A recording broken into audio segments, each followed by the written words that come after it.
Hi, I'm Carol at MIS Solutions, and I'm with Liam Holmes, who is the CEO of MIS Solutions. Hi, Liam. Hi. Today we're going to talk about the cost of a data breach. Actually, and when we think about the cost of a data breach, what most people tend to think about is the direct financial cost, like the fines and the penalties that are imposed by government agencies. But one component that people don't really think about that actually could add thousands and thousands of dollars to the cost of a breach is the notification cost. So let's start with what is a breach notification? So I'm sure many of us have gotten in the mail like this credit cards that show that that they've had a data breach and so much data, so many records, they lost so many Mhm, things. mhm. Social Security, the SSA just had one a few months ago that talked about somebody got into their database and took a bunch of Social Security numbers. And so when we think about data breach notification, that's what we're talking about. We're talking about your legal obligations to actually notify your clients that somebody has gotten into your database, right? And Mhm. so typically it has to do with sensitive data like PII, personal information, or EPHI, Mhm. which is healthcare information. And so typically with these kinds of information, you have some either federal requirements or you may have state mandated requirements that you have to let your customers know that you've suffered some sort of cybersecurity incident and that their data may be out in the wild. And so it gives your customers the ability to really look out for their own interest and make sure that that their information is safe and that they're not going to be a victim to identity theft or something else where somebody can use that data. Okay, so is it as simple as just sending out an email to, your clients, maybe your third-party vendors? Yeah, you would think it would be something really simple like that, but actually there's a bunch of rules and regulations around how you notify your customers. You have to set up a call center in case, they have questions Oh, and they need to call and ask questions as, hey, for example, was my information particularly compromised, right?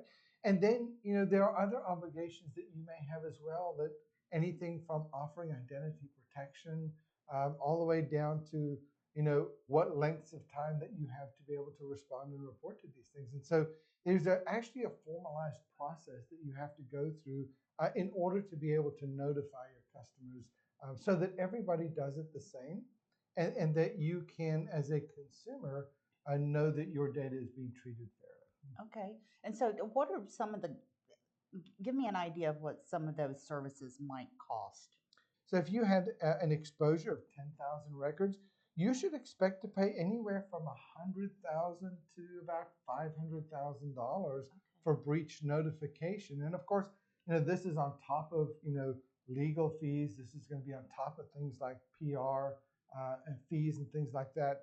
That you need on top of the actual recovery of your systems. Okay. This is just the notification part that you would be legally obligated. That doesn't include any kind of legal counsel or services that a forensic investigator.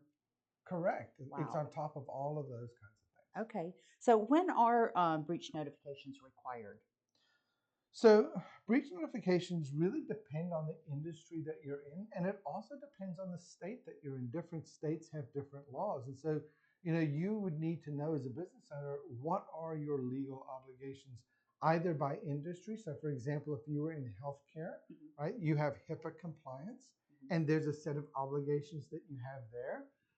Whereas, some of those obligations might be geographical around states. So, for example, the California Privacy Act has, a number of stipulations that you would have to be aware of as well. And so, you need to know what your obligations are because some of these, just in terms of being able to identify and report, could be as little as 72 hours Mm. for GDPR, all the way up to 30 days, 60 days, 90 days on the outside. And so you would want to know what you are obligated to do because there are obviously fines and penalties for when you do the wrong thing. Okay, and are is the cost of breach notification, is that included in it in cyber insurance? I think what you'll find is that your breach notification tends to be an add-on, and of course, there's limits with your insurance. This is a really good question for you to get within your insurance carrier and understand, you know, is breach notification included? What are the limits? What are your deductibles? these are really great conversations to have with your insurance provider. Now, obviously, MIS is not an insurance provider, but these are the kinds of things that you're going to want to be thinking about when you're talking about cyber insurance, and you're going to be, thinking about, data recovery, and of course, breach notification is simply one of those things that you're going to want to be thinking about, because this can have a significant impact in terms of not only your obligations, but what it costs to satisfy those obligations. Okay. All right. Well, Liam, thank you so much for that. We appreciate your insight on You're breach welcome. notifications. And don't forget, if you have any issues or problems with your technology, don't stress, call MIS.